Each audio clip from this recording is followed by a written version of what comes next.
Hi, everyone. Welcome back to another Astro Talk, part 2 for today. And we're going to continue talking about the astrology of 2026. And I'm joined by Marty Dixon, Michael Pinchera, and Sue Hillyard. And we're going to start off with a chart of Mercury stationing direct today again. And Marty, would you like to bring up that chart? Sure. Thank you, Robin. Let me get that up.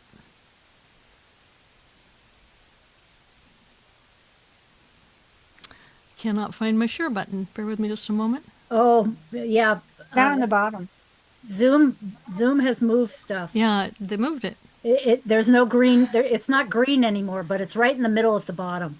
So I'm trying. Bear with me a moment. Hit share. Oh, host disabled participant screen sharing. So I need to be. Let me give you. I'm illegal. Sorry.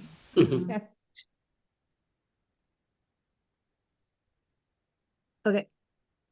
There you go.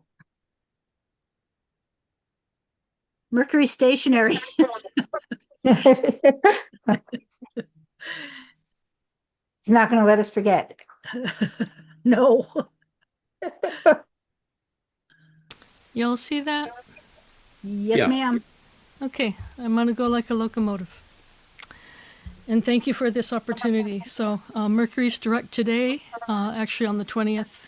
Today is the 19th, but it's direct on the 20th. And this is a chart for Greenwich, England. And it will be direct on the 20th. Okay, today's the 19th. And we're swimming in a sea of ambiguity and contradictions and lies, rhetoric that force us back upon our own innate internal knowingness. And that, I believe, is the influence of Jupiter and Neptune, which are co-rulers of Pisces in the chart.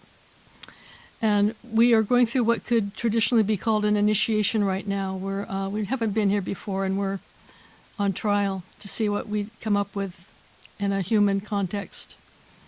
But that which breeds anxiety for some becomes a catalyst for inner strength for others.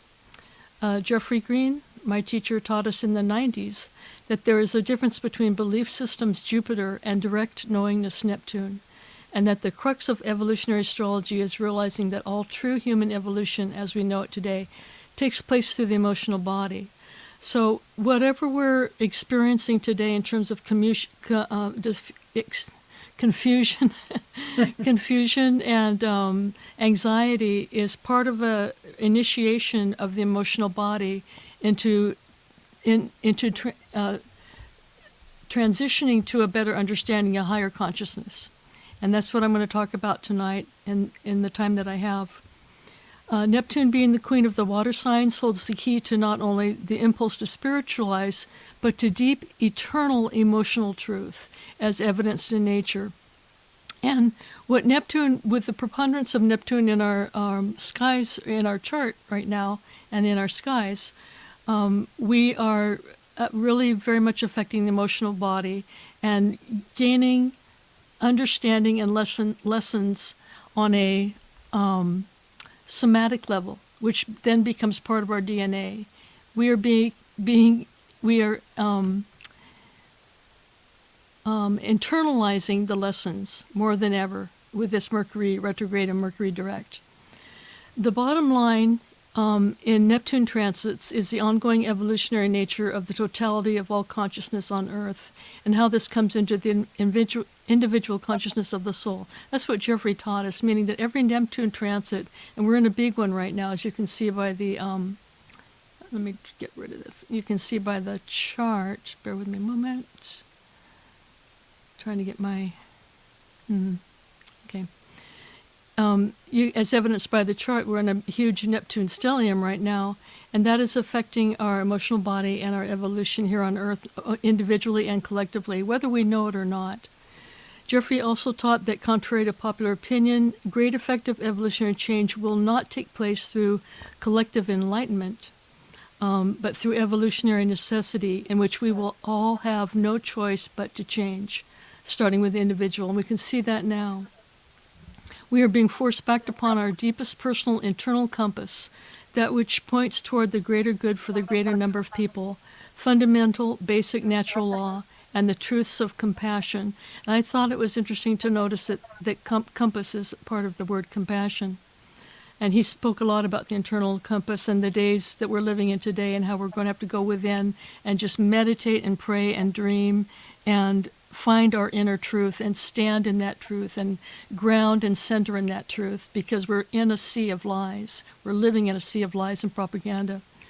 And like the sea, Neptune always returns to itself to begin again.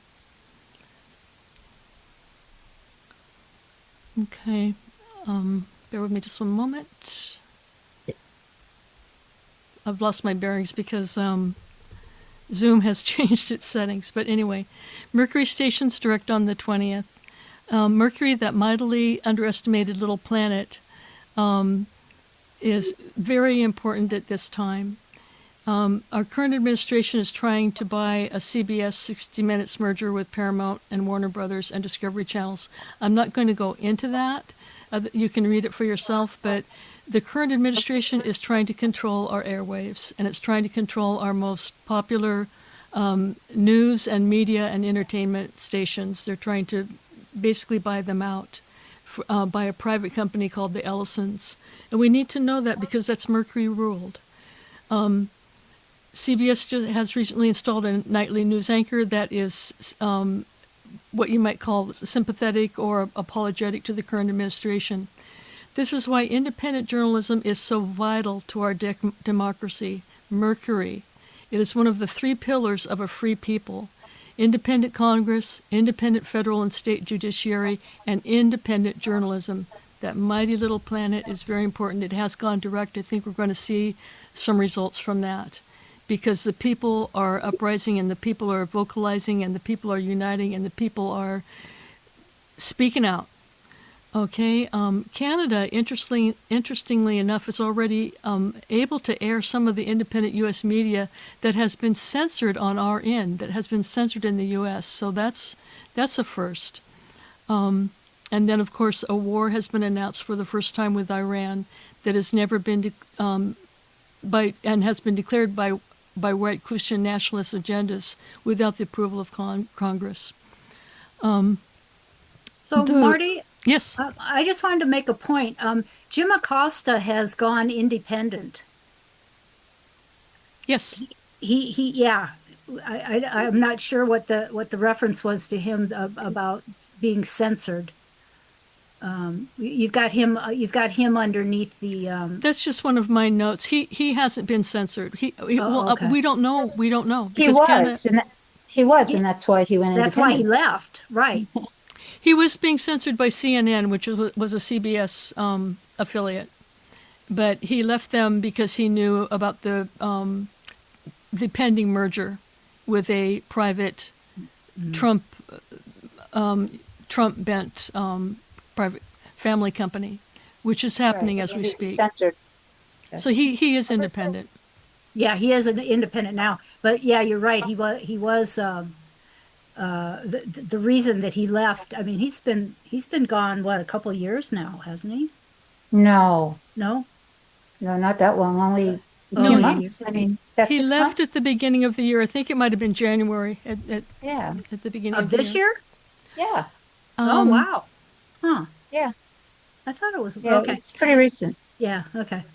He's been independent this entire year, and you're right. He could have. I think he actually left, and I showed that little clip in one of our previous discussions. I think he left in the spring of 2025. Yeah, he left after the inauguration, not long after the inauguration, I think. Yes, exactly. Yeah. Okay, Well, carry on. I've lost some of my tools and some of my prompts, so I'll just carry on here. Bear with me. Yeah. How's that for jumping in? Working blind here, yeah. So this is going to all tie together and stop me at any point, but I just want to let you know that the sun just flipped its magnetic poles. And something incredible has happened, and this happens roughly every 11 years. Not to be confused with the Earth magnetic pole shift, which happens once every thousands of years. But the flip didn't happen in a single moment, the sun's reversal of the magnetic poles. For years, the magnetic field wobbles around zero, becoming unstable before finally setting in the opposite direction. So what we're seeing with Mercury going retrograde, it's been a particularly pesky Mercury retrograde this for many reasons. And looking at the chart, you can really see the confusion. But once it stabilizes and Mercury goes direct, there's a lot that's going to unravel, and there's a lot that's going to happen. So I'm very optimistic that people who have spoken up in the past and those that have us who have had to try to wade through the non-news and the like I said, the propaganda and the lies and the rhetoric and all that, I think we're going to start to see a little bit more clearly now as Mercury goes direct. Marty, can you say a little bit more about the sun flipping poles? Yeah, I can try. Because I didn't realize that See the what sun this had is, and I don't want to. I do lecture on this, and I don't want to confuse people. But what you're seeing now, if you looked at this, you see south and north. So if you consider this magnet pointing the opposite direction, north at the top and south at the bottom, it is now magnetically shifted to the top of the image being south and the bottom being north. And what that means, I've lost my cursor, is that the energy from the cosmos, the electromagnetic energy from the cosmos, is entering now through the what we would call the bottom of the sun, or as we can view the sun, or as we think of the sun from our perspective, is now entering from the bottom and exiting through the top, like this. And then prior to that, it was entering from the top and exiting through the bottom. And that's what north and south magnetic pole polarity means with a sun or a planet. It just means that the energy is coming in one direction as in perspective to the Earth and exiting through the top, or it's coming from the top and exiting through the bottom. So this little magnet has shifted, meaning that the electromagnetic energy of the sun, from our perspective, is now coming in from a bottom direction and exiting through the top. That's really all it means, but it means prior to that happening, there's a wild fluctuation of energy with the sun, and we encounter solar flares and the like. Solar flares can erupt, affecting satellites, communication, and even power grids on Earth. And our star, our sun, is not calm or constant. It evolves and shifts and literally reverses polarity from time to time.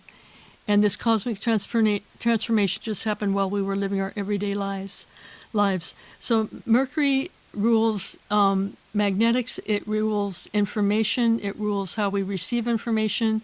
And when everything we know from a galactic or a galactic perspective is reversed, it means that a lot of the electromagnetism that affects us in our everyday lives is actually being affected as well. And that goes hand in hand with Mercury retrograde and Mercury going direct. And Mercury is the closest planet to the sun. Pardon me, Robin? And Mercury is the closest planet to the sun. Yes, it's not to be underestimated, absolutely. It rules all types of communication in terms of including interstellar and intergalactic information. It rules the energy, how the energy moves between the sun and the planets, and individually the sun and the planets. So this has to do with the solar maximum and solar minimum? Yes, exactly. That happens every 11 years. And these are ruled by Mercury, and Mercury greatly influences our solar system and our planet in terms of how we receive and transmit and intelligize information. And so if you think it's been a rough Mercury retrograde, this really fits into it.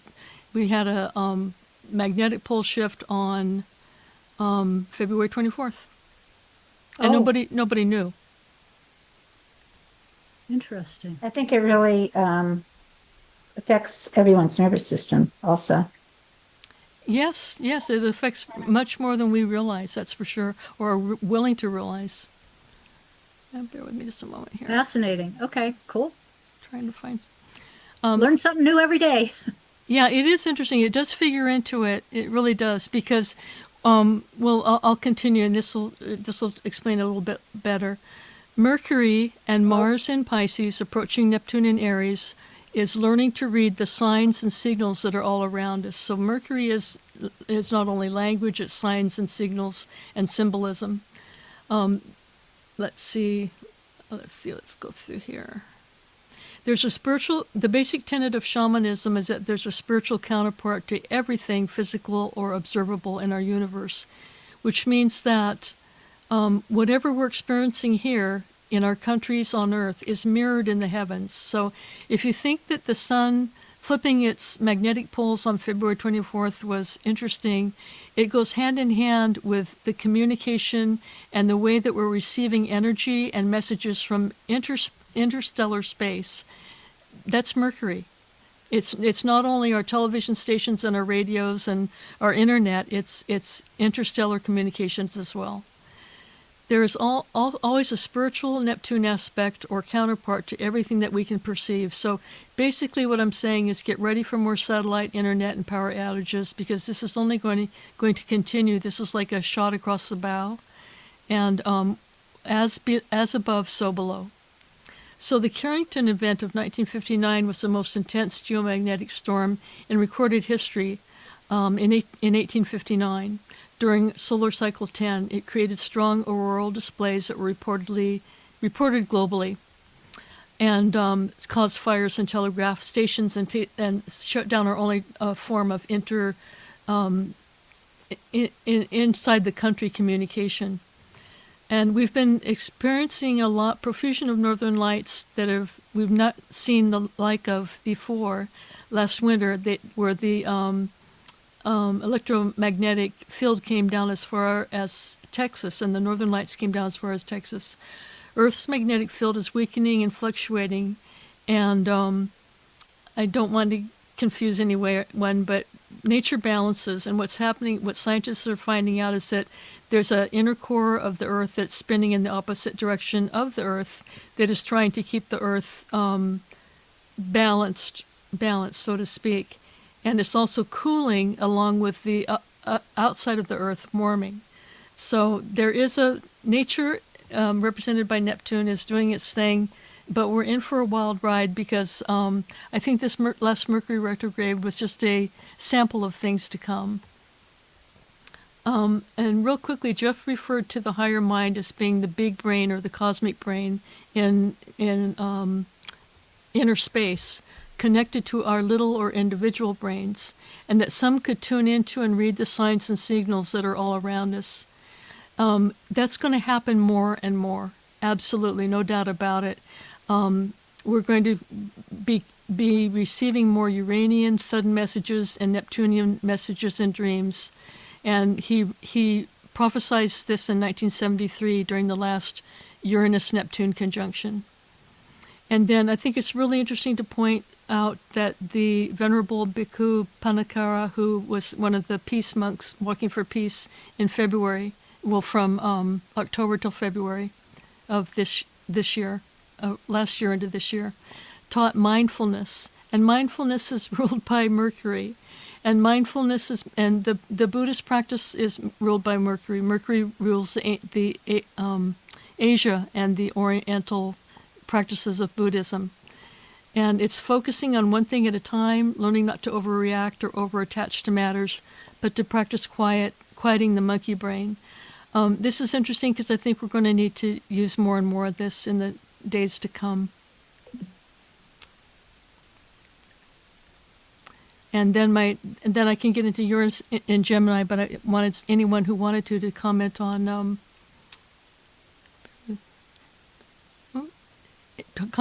Mercury going direct if you wanted to. You want to go back to the chart?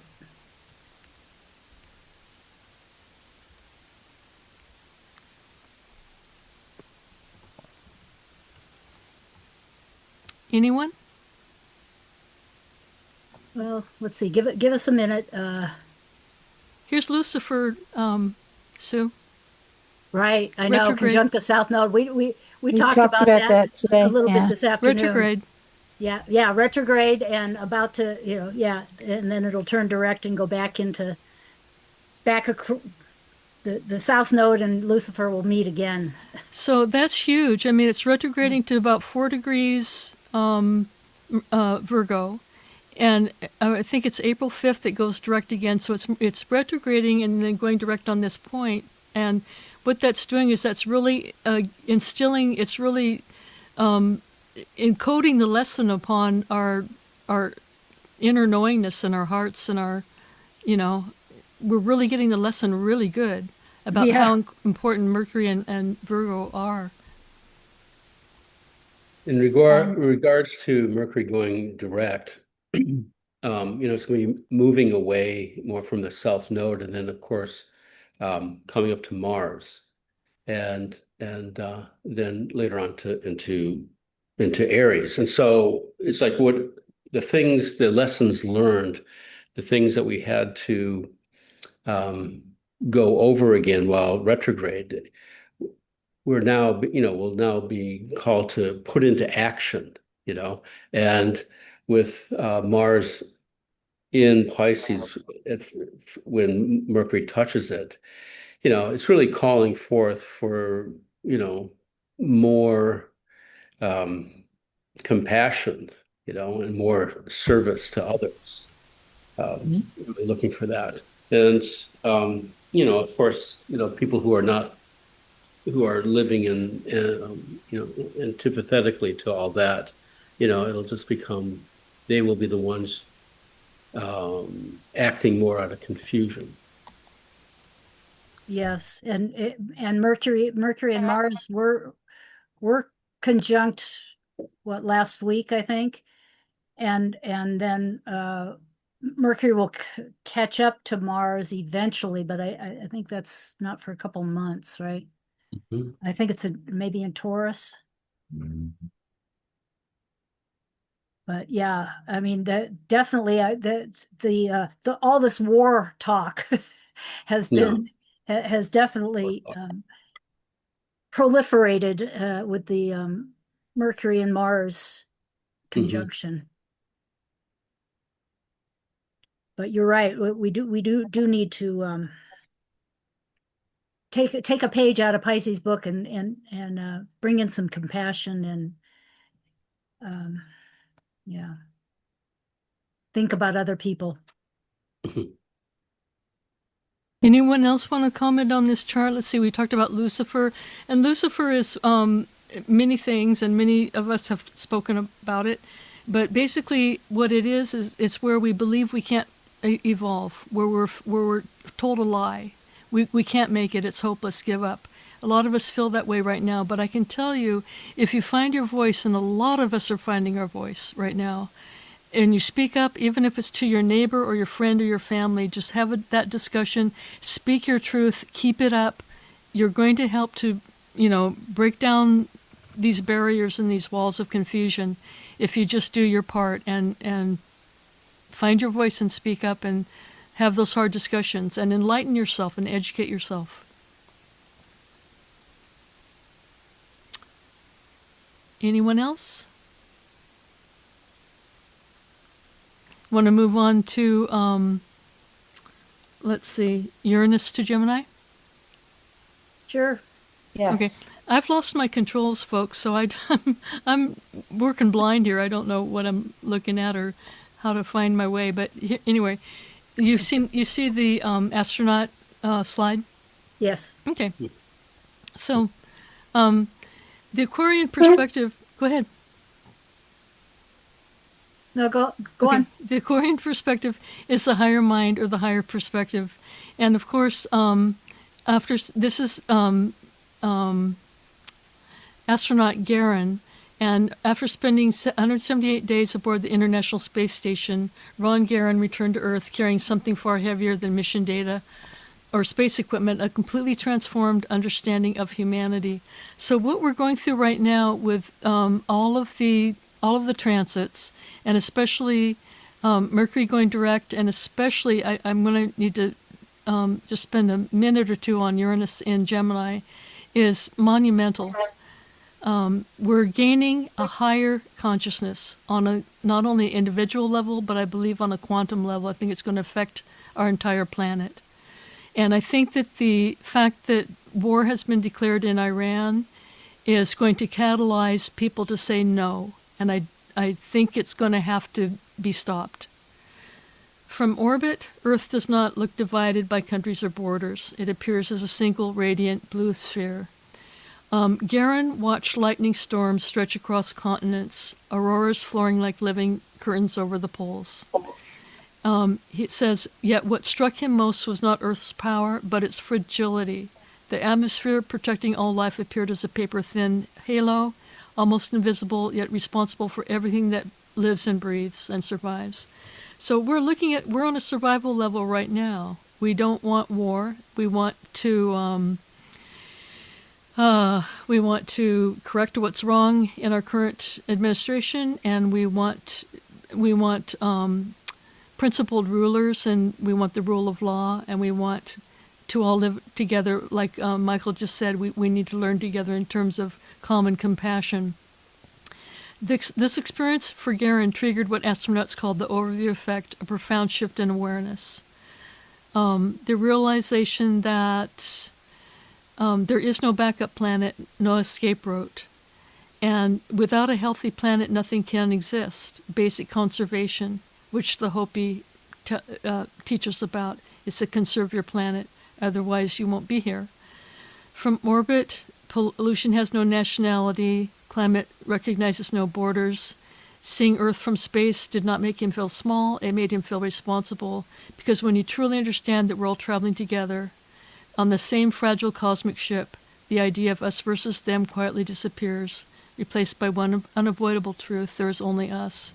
I think we're getting closer. Anyone want to comment? From your lips. It's just like, take care of your body. It's the only one you have to live in. Yep. And, this is, many of us believe this. It's just, it's getting to the 100th monkey, Mm-hmm. Yeah. It's getting to the enough people wanting to do something about it that they do, that we do, that we all do. Well, Exactly. It's taking a world crisis to get people to come out of their complacency. Right. Yes, exactly. I thought it was going to happen with COVID. Remember when everything shut down and the environment looked so good and everything kind of cleared up, and That was just a preview. yeah, and true. And we had a precursor of that in 911. We had a precursor where communication shut down for a couple of days. We had no communication for a while. No, that was 9/11. That was 9/11. But COVID really, it furthered our dependence on the internet and the fact that we need to try to be independent of it and have a backup system of some sort. But Yeah, I and think really- we're getting signs and signals all the time, and we need to learn to work it out and work together. COVID actually really helped those in power to consolidate their power more. And that kind of also served to make things get to the point where people will be pushed to do something about the way So things have say a been. little more. Say a little more about that, Robin. Well, I mean, Consolidating. How did it push to consolidate? because as it transferred more power to those seeking that power to control everything, then that brought things to where they are now. It kind of helped to get Trump back into office Yeah. and the current administration into power. And that is all meant to push us to the point of crisis, to where it's going to be do or die. We're going to change. We're going to take our power back, or Or die. perish. And Yeah. that was Saturn and Pluto conjunct in Capricorn. Saturn, Pluto, Jupiter, and Right. Ceres conjunct in Capricorn. So it was Yeah, the government and the hierarchy, the upper echelon Right. grabbing power.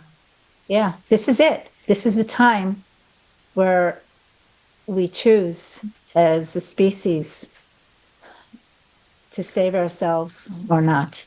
Yeah, and with Pluto going into Aquarius, it uh, Will be another opportunity, right, Sue? it's another opportunity, but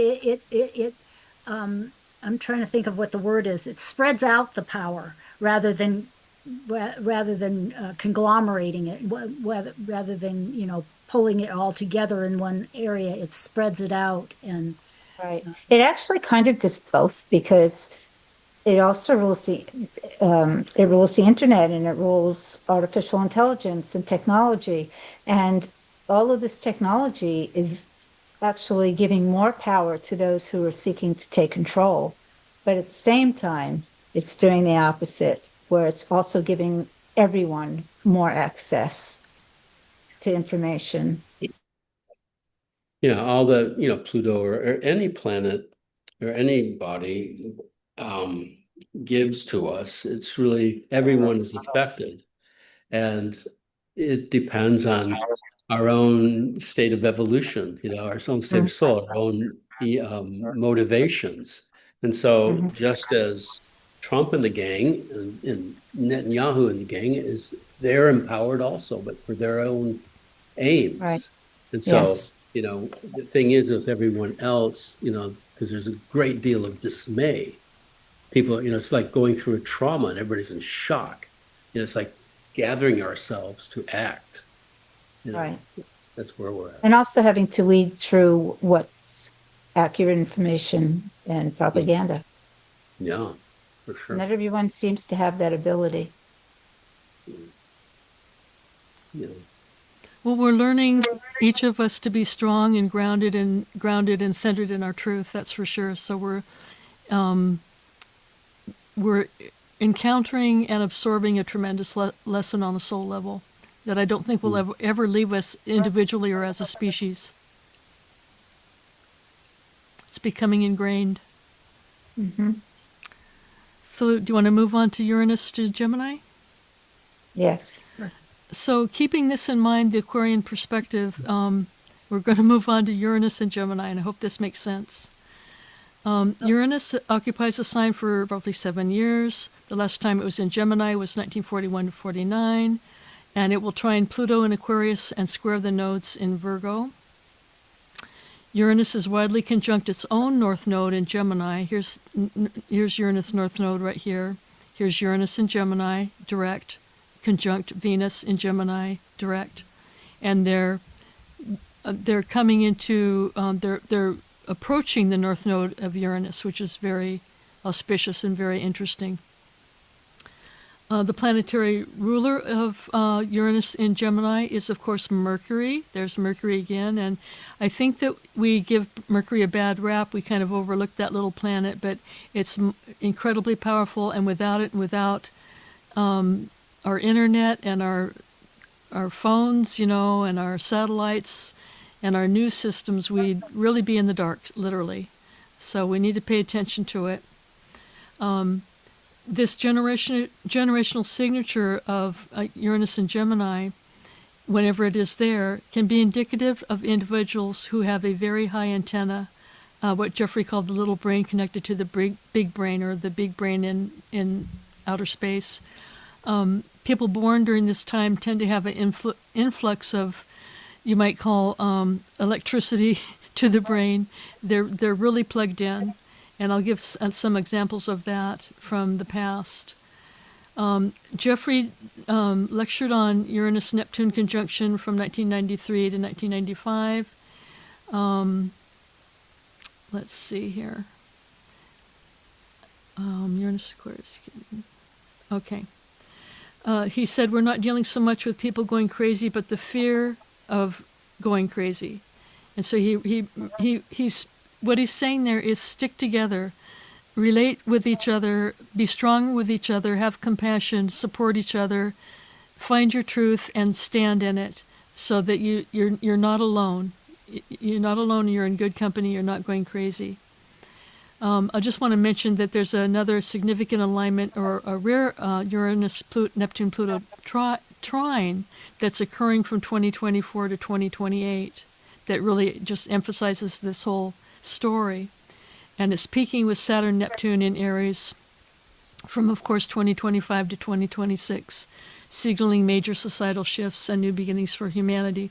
So we're in a time of turmoil. We're also in a time of incredible creative power. If we stand in our own power and our own truth, centered and grounded, and speak our truth and educate and enlighten ourselves and others. Anybody want to talk about this chart? Yeah, well, when I pulled up this chart earlier today, also, Sedna is also right there next to Uranus during that ingress. Sedna is here? Yeah, right between Venus and Uranus. Yeah. Oh, really? Right there? Mm-hmm. And what does Sedna stand for? Well, Sedna stands for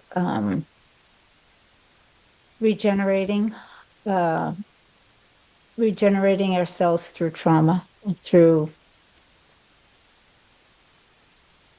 and also it represents the things going on in the ocean, not the ocean, in the waters, the waterways, like the Strait and the attack on the Venezuelan fishing boats, because it has a lot to do with the fishing.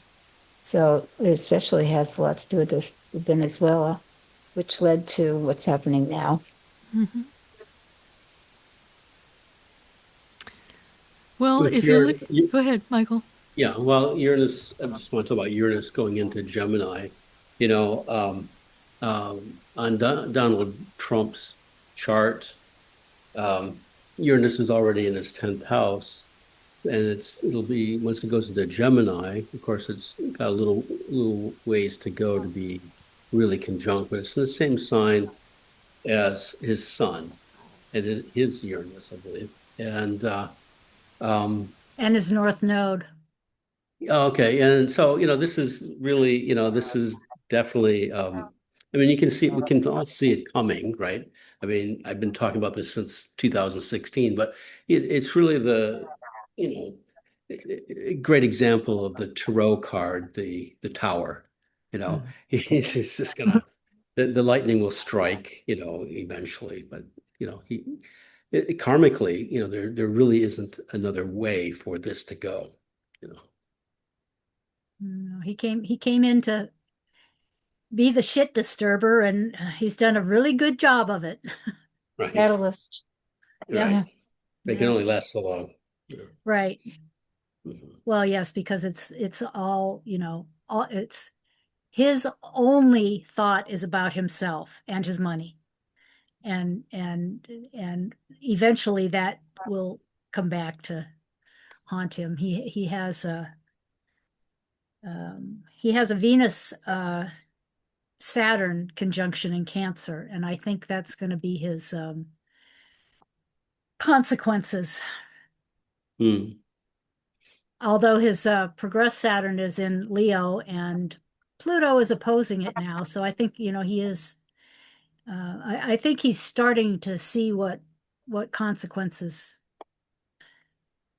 What are the degrees of his Cancer, Saturn, and Venus?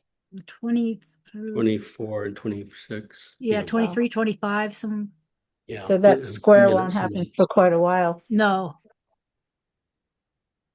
Oh, well, his progressed Saturn is in Leo in the early degrees. It's like 4 degrees of So Pluto's opposing.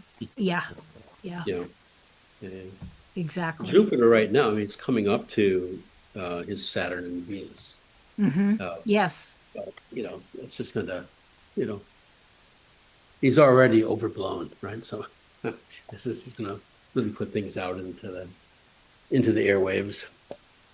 Right. And then, then toward the end of the year, I was talking about, I think before we started recording, that toward the end of the year, we're going to have a Mercury retrograde from Virgo back into Leo. And he's got Mars at late degrees, Right. 26, I think, of Leo, Hmm.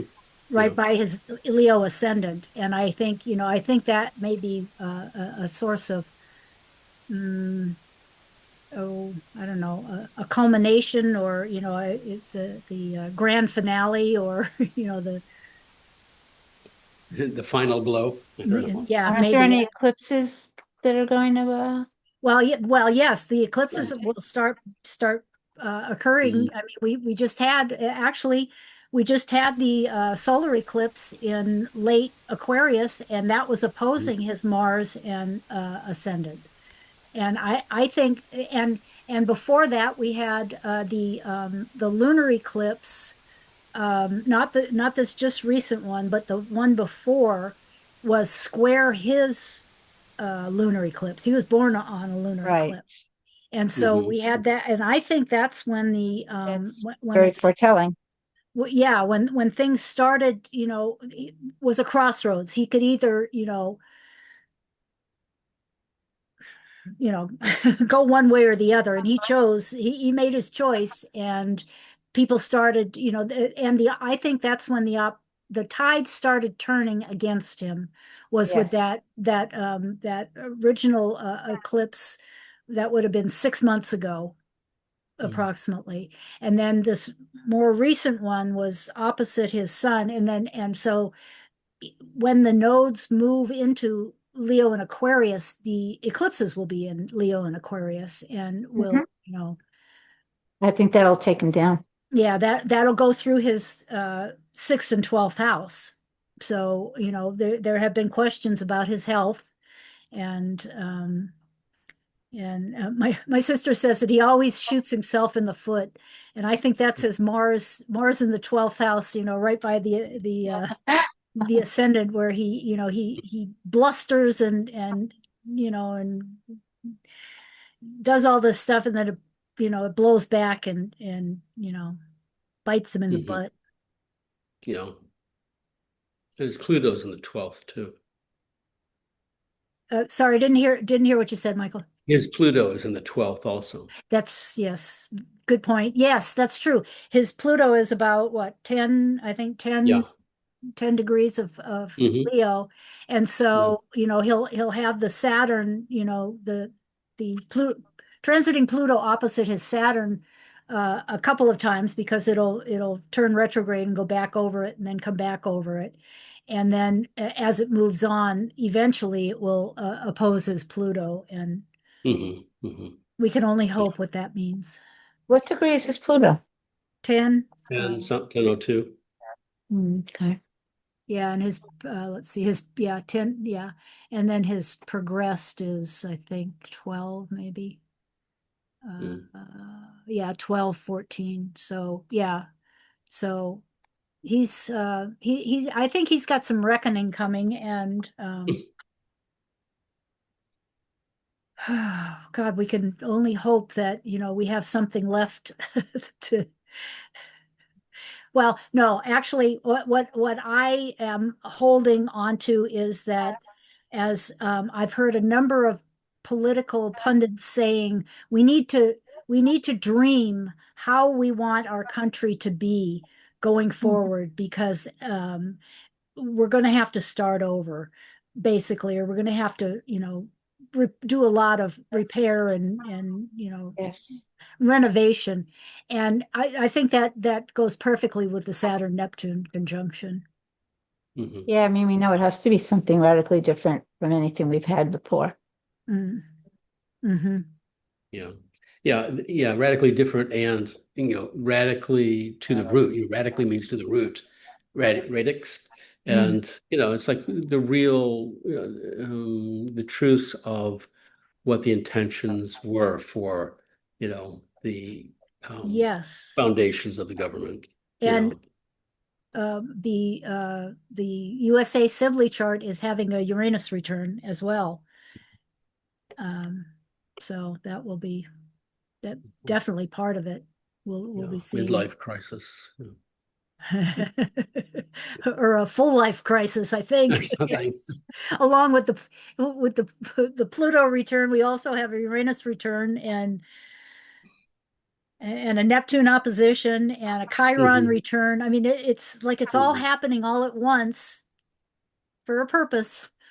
And everywhere, in every way, not just here. So true. So true. Yeah. It's the convergence of every cycle all at once. Yeah, to wake us up. Kind of like that movie last year that won all those awards, everywhere. Yeah. Everything all at once. All at once. Everything everywhere. So that was kind of symbolic, really, if you think about it, as to where our world has gone. That's really interesting listening to you, because I'm just staring at this chart, and the more I believe in people like ourselves and all the people that you promote and the people that we work with, all the people that are doing their jobs and trying to elucidate and enlighten and just speak up and tell the truth and speak plain truth to power. And I look at this and I look at this symbol, I just stare at it, and that's Venus. That's personal responsibility and interrelatedness and social responsibility and getting along with others. We are uniting. We are learning to get along with others. And part of what my lecture is today, that I don't know if we'll get to it or not, but other countries, even little countries, are uniting and banding together and strengthening their treaties, like the Arctic Six, like Greenland, Canada. Other little countries are banding together and strengthening, uniting their alliances. And this is what I see right here. And they're speaking up. They're praying for us. Pardon me? And they're praying for us. Yeah. I mean, I don't want to get too political, but a lot of people say, well, those darned Americans, what are they up to? Well, we didn't vote for him. And I don't believe he's a legal president at all. I believe they cheated. And I think that will be brought to light in due time. But, what was it? The London Parliament, the Prime Minister denounced Trump and called him a bully and called him out and said, we're being isolated by no public or no personal means. We're just been isolated by him, and there's more of us than there are of him or his cronies. So I think that the more we speak out in March, there's going to be a march on March 28th. I think that the proletariat and the little people are starting to rise up, and we're finding our voices. I mean, look at that right there, that Mars and Mercury. So, you want to move on? Yeah, I just have one more kind of thought, that you were talking about Venus being in Gemini, and Venus, the Venus star has been in Gemini every time we have an election, which really? I find fascinating. And I remember, when Trump was running, I remember one astrologer saying he was going to win because of the emphasis of Gemini. And I find it just really fascinating that every 4 years we have a Venus star in Gemini, and it's moving earlier and earlier. And now we have Uranus coming into Gemini as well. And with the north node of Uranus there, at 12 degrees, it's like, it's kind of converging on the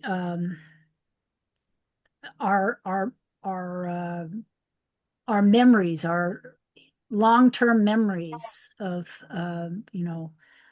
how life was and how life was meant to be, maybe. Just throwing that out there. Well, Sue, that's wonderful. Venus is bigger than life on the horizon towards sunset in the west. Yes, yeah. It's definitely getting higher and higher in the sky. Well, it's also for us anyway. Venus, Uranus and Gemini, the connection of the higher and the lower mind, brain. Yeah. And Gemini's fast approaching Uranus. It'll be there this summer. Yes. In no time whatsoever. So I'm hopeful. I'm really hopeful. I just think if the little people keep hope, keep the faith and keep banding together and speaking up, I think things are going to play out. So does I'm curious, does Mercury reach Uranus before the nodes switch? Well, let's find out. Where's my ephemeris? Buried in a pile of books. Mercury to Uranus, Mercury to... Bear with me but just a moment. Let's see. Yeah, Mercury goes to Uranus in May. June. In May. May, yeah. The end of May. So, yeah, Uranus goes into Gemini first. Mm-hmm. Right? And then... Yeah. Yeah. And In April. Yeah. And then Mercury comes behind it, right? Yeah. Yeah. And if you think of, our president being a Gemini, that's very powerful in this whole equation. I mean, all he does is lie and spout rhetoric. He lies like he breathes. And I'm speaking the truth. I'm not being political. I'm speaking the truth. Right. And Yes. that Mercury is going to be huge when it hits Uranus. Yeah, that's where I was going with that. Yeah, In May, at the end of May, right? Yeah. toward Good, Sue. Excellent. week in May. Yeah. Don't underestimate that little planet. Not at all. Oh, I don't. I'm very mercurial, which is why I'm having a hard time spitting out words today. Is I am very. So should Yeah. should we move on? Yes. Is everybody good with this chart? Yes. Okay. So, Michael, didn't you have a chart that you wanted to talk about? Yeah.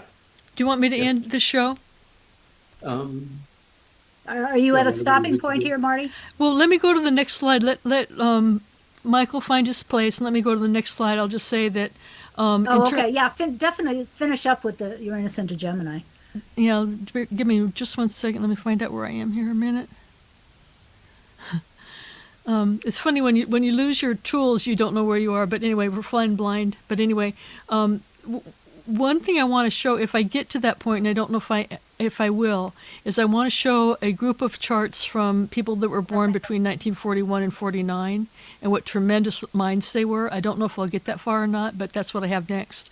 And basically, Why don't we save that until we get closer to Uranus going into Gemini? Because I think it'll be Yeah. Absolutely. For next month. Yeah. But I wrote, don't turn off the tap, because these are incredible minds. And this is what we had 84 years ago from 1941 to 1949.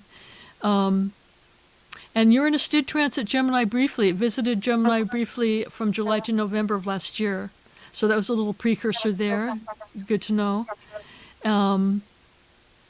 Uranus will be direct conjunct Venus in Gemini. We already talked about that, and that'll come up on April 25th of this year. Most of us will only see one Uranus to Gemini transit in our lifetime, but those born during the last conjunction of 1941 to 49 will experience two. And these people born during this time are special. They're just absolutely infused with electrical energy and stimulation from the cosmos and from Neptune and Uranus in particular, dreams and messages. Transmissions from the galactic center, and I have some really good examples of this. Like I said, I don't know if we'll get to it or not, but I can save it. Time travel, ineffable messages, all processed through the emotional body of Neptune because of the profusion of Neptune energy in our skies right now. And we're learning to all of us become more telepathic, to read the signs and the symbols all around us in nature. And that's just something that's we're looking forward to. And I think it's very positive and very exciting that our brains are going to be stimulated. And it's exactly what we need. We need to wake up and use our brains and speak up and, like I said, educate ourselves and enlighten ourselves and talk amongst ourselves. That's our greatest power. So do you have a chart to share, Michael? Yeah, I do. Okay. Let me try this.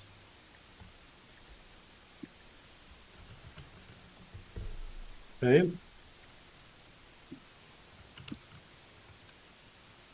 Okay, can you see it? Yep, Okay. perfect. So I'm just looking at the spring equinox, the summer solstice, and a little bit, just very, just one statement really about the eclipse coming up in August. So the spring equinox, as we speak, Saturn, as it relates to structure, karma, and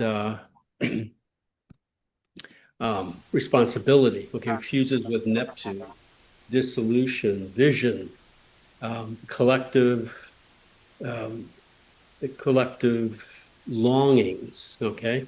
And these are all in Aries, the sign of beginnings, instinct, and the primal sense of I am. And this conjunction, okay, plants a seed of disciplined imagination. The soul is then, we are then asked to anchor our transcendent ideals into really concrete intentional action. Okay, so evolutionary, this is the moment when instinct, must become integrity, where the dream must be tested against reality. So, this is really calling us to walk the walk, yeah.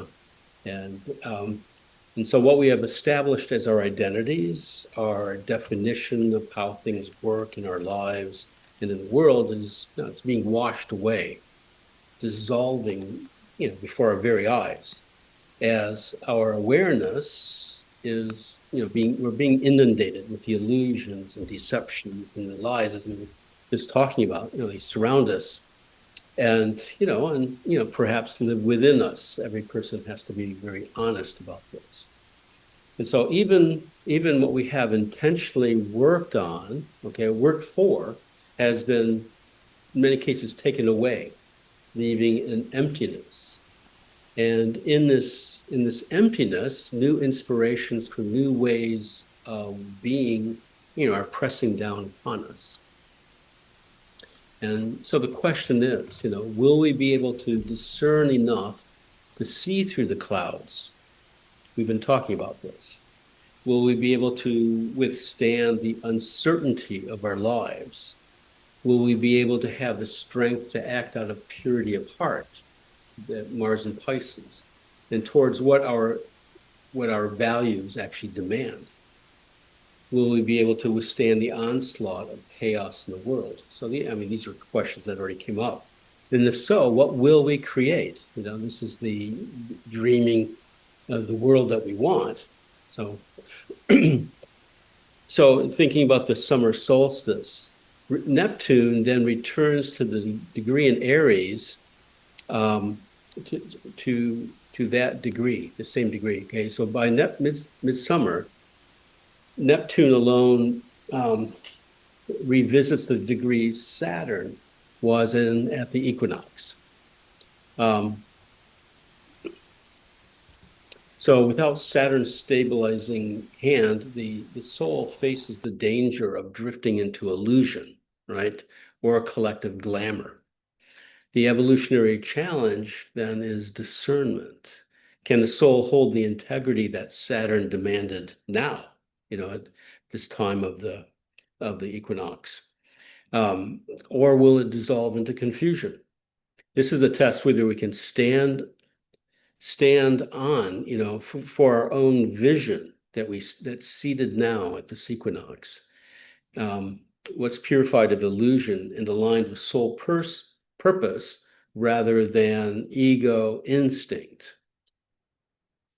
So going back to the spring equinox, Venus and Moon is conjunct in Aries, okay? So Venus, as we know, values love and harmony, and the Moon having to deal with emotional needs and the memory of what we intended and initiated unite now in Aries.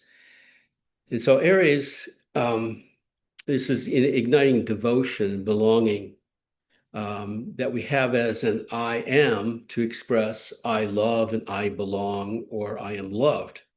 And this is the instinctual spark of attachment and beauty, okay, the soul's first impulse toward intimacy and devotion. So we are called to what we experience as our called, we're experienced to, what am I trying to say? To love and belong, okay, what we experience as what our core values are, why and how we love our core values. And this definitely calls us to realize that what our values are, what they're based upon, will be either constructive or destructive in life. So at the summer solstice, Saturn conjuncts the degree that um, um, um, that same degree. Okay, so by midsummer, Saturn is in waning conjunction to that same Venus moon degree was at the equinox. Okay, testing the devotion planted now. Okay, was beginning as instinctual attachment to our values. Okay, must now evolve into disciplined commitment. Okay, but first we have to understand where the instinctual attachment, how far has it brought us? Where has it brought us to? Okay. So, when I talk about instinctual attachment, of course, there's, how much thought is involved with instinctual attachment. Not much. It's really based on our feelings. So we have to, maybe go back a step, before we take, or a step or two before we take a step forward. So evolutionarily, this is the transformation of what we're willing to devote to sacrifice and intimacy and truly bring ourselves to be responsible. So Saturn at this time asks, can love withstand the weight of karma? Can belonging mature into integrity? This is the threshold that I feel that all humanity is standing on, okay? And on the solstice, Mars moves into a quintile relation, just beginning to at that time 70 degrees right on the solstice, to its spring equinox position. So this is an urge for creative will to put our values, love, and beauty in the world. And with the, as well as mentioned a while ago, with the cascading amount of lies and the worldly power of all the liars, and the number of those who are duped by these lies, really calls for us to be courageous for the truth and all that is good and beautiful in the world. So this just brought me to looking at the solar eclipse in August. And this, it's really starting its waxing side of being conjunct to the sun's position on the summer solstice by just 55 minutes. So how much will we break away from the past to move from, the Aryan instinct to, Cancerian integrity to courageously transform our primal state of I am to that of I serve? And so I'm just going to end there with this, with presenting this, and just put, if you can remember some of these questions and just put those out there to open up a discussion on whatever anybody can relate astronomically to these questions.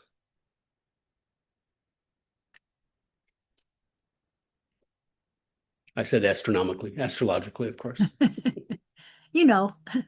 That's stuff. There's a little difference. That's interesting about the Mars moving into the quintile, because of the fact that it's ruling all of the Aries, and so that to me, I mean, quintiles are like special talents. And, I think we're going to have to work on developing some special talents. I think Mm. everybody is. And, Yeah. Yeah, the other interesting part is that then with the when that eclipse comes, Mars is then moving into Cancer, and I keep referring back to the USA Sibley chart, but we have a lot of Cancer, born on the 4th of July, so we're a Cancer nation, and we Mhm. also have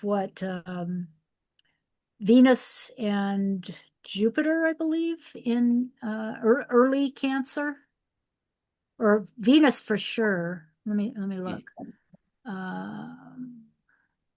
We have Venus and Jupiter. Venus is at 3, and Jupiter is at almost 6 of Cancer. So I think that there could be some conflict, that arises as a result of this,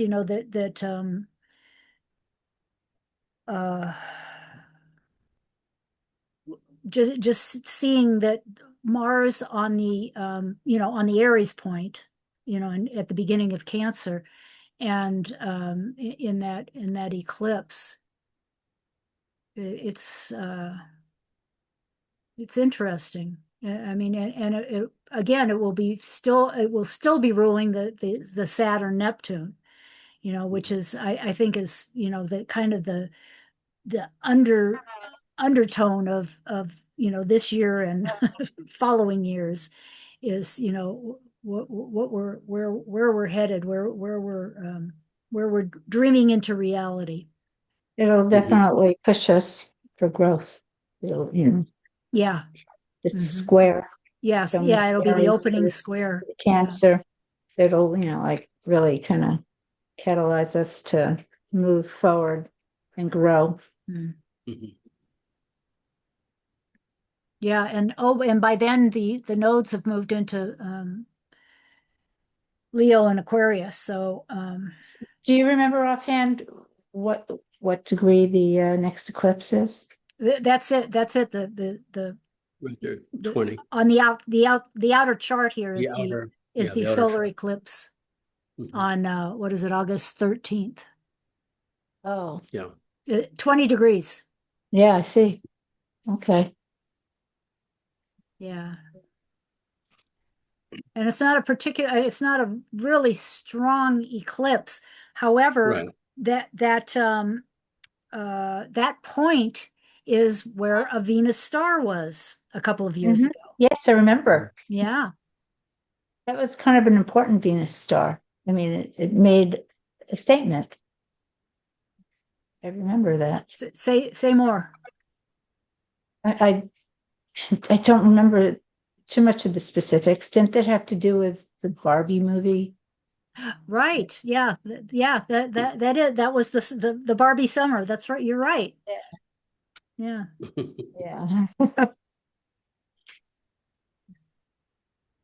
Yeah. Which had So, to do with women and the suppression of women and the patriarchy.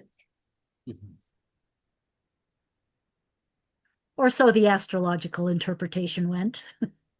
So, Sue, you're saying the Venus star was apparent on at most elections at the The time? Venus star was in Gemini in the year of all of our elections since, I believe, 1964, maybe. I think Kennedy was the last one elected under a Cancer Venus star.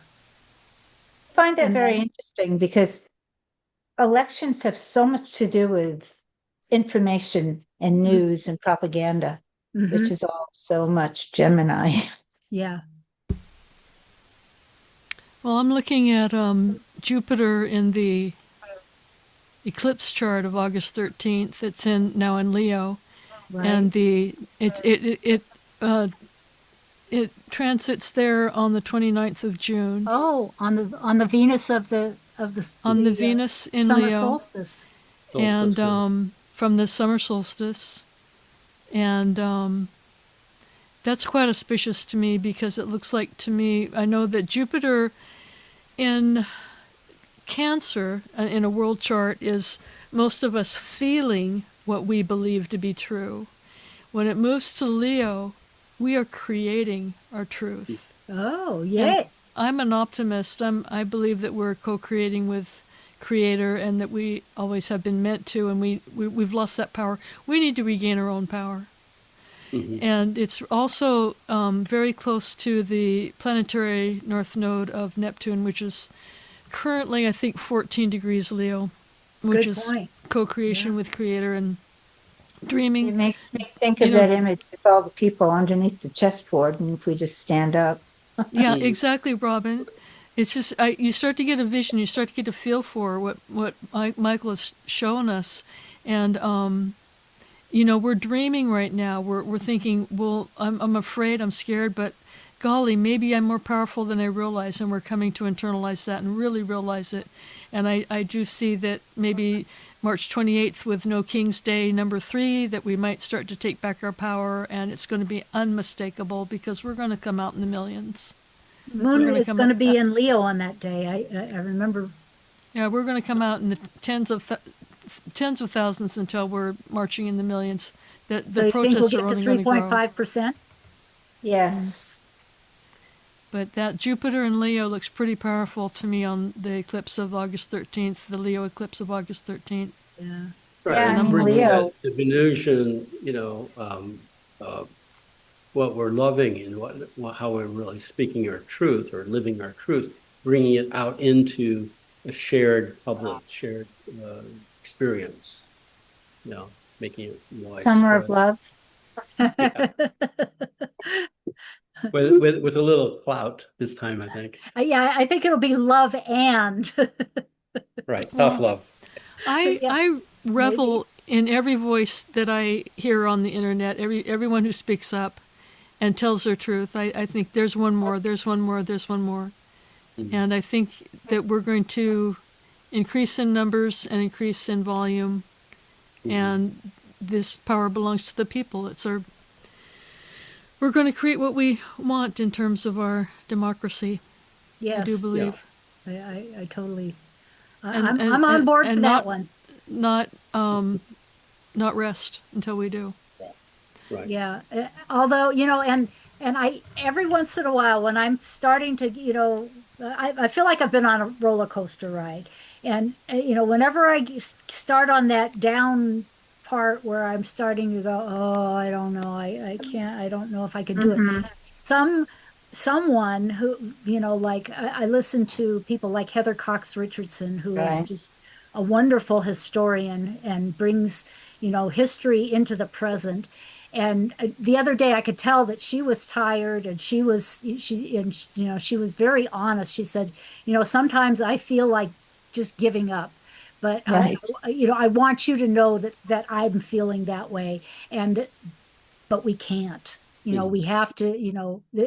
And I remember other pundits, saying this is not a sprint; it's a marathon. We've got a lot of work ahead of us. We just can't. When you feel tired, just pull back and let other people carry you forward, and then you can catch up and carry on. Mhm. Right. Isn't that interesting? Our greatest strength is ourselves, amongst ourselves, our interrelationships, and that's called survival. Venus is a planet of survival, and we survive through each other and banding together, not tearing apart. Really interesting, one thing I want to point out, do we have Pallas Athena in this chart at all? I don't think so. No, we don't. I'm Yeah. trying to think where she is offhand. Bear with me just a moment. Give me just 1 second here. Okay, she's about in 29 Pisces. degrees Pisces right now. And Pallas Athena is creative intelligence. She's a female warrior. And what she stands for intrinsically, which is fascinating, is the divine feminine form of power, meaning it's not sustainable to tear down and destroy and kill and murder and wage war. It's only sustainable to plan for peace in times of peace and to plan for peace in times of war and to work together and be constructive. And so what I'm seeing in this chart is in many different ways, but especially that Jupiter and Leo conjunct Venus and Leo, is we've got to work together and we've got to realize that we're not each other's enemies, which is what we're being fed. We're not. Yes, And and we're- if we keep climbing, if the goal is to keep climbing to the top of the pyramid, stepping on everyone else on the way up there, once you get up there, there's nothing left. So you're just alone at the top of the pyramid, Yes. and it becomes meaningless. But when I Yeah. see the Nordic countries, and especially Canada and Greenland, Norway, Finland, Sweden, all of the Nordic countries banding together and strengthening their unity and strengthening their place in NATO and strengthening their position of non-nuclear proliferation and calling Trump out, there's hope. Yeah. Yeah. So Pallas goes into Aries, so she'll reach the Aries point in April. Around Thank you, Sue. April 20th. So Excellent. watch out. Yeah, she's all about building up and cooperating, and we've done nothing but. We've done everything opposite of that, and it's not working. Yeah. All of these It female won't work. goddesses, in astrology have been so undervalued Yeah. and left out of the main part of astrology. Yes, and they all want to talk. They all have something to say, and you know I'm telling you, the more I learn, the more I'm going, whoa. Mhm. Very true. They're right. Well, they're becoming more relevant and more, we're becoming more aware of them, and they're Mhm. becoming more relevant Hmm. Hmm. Yeah, and their stories are quite pertinent to now. whatever's going on, and they definitely flesh out the story. That's what I love asteroids, you know that, and so I just think that they flesh out the story a little bit more. They just add more details on top, layers on top of the story that's already being told. And the dwarf planets that are female too. Yeah, there's that. Dwarf planets, right? Well, yeah, demoted. Yes, Ceres and Eris. And, Well, yes, Ceres is number one. yes. She was the first one discovered, the first asteroid discovered. Mhm. Mhm. Yeah. And so much more important than people realize. Yeah. Yeah. Well, we're all realizing and learning and passing it on and telling other people. She sits on my fourth house cusp. We're speaking out more and more. We're finding our strength and our courage. Mm-hmm. Absolutely. Yeah. There is hope. Yeah. There is. Do we have time for one more slide or not? We've It's been quick. going. We've been Yeah, going about 'cause- 90 minutes, so I'm thinking maybe we ought to just wrap it up. Just give some final thoughts and save it.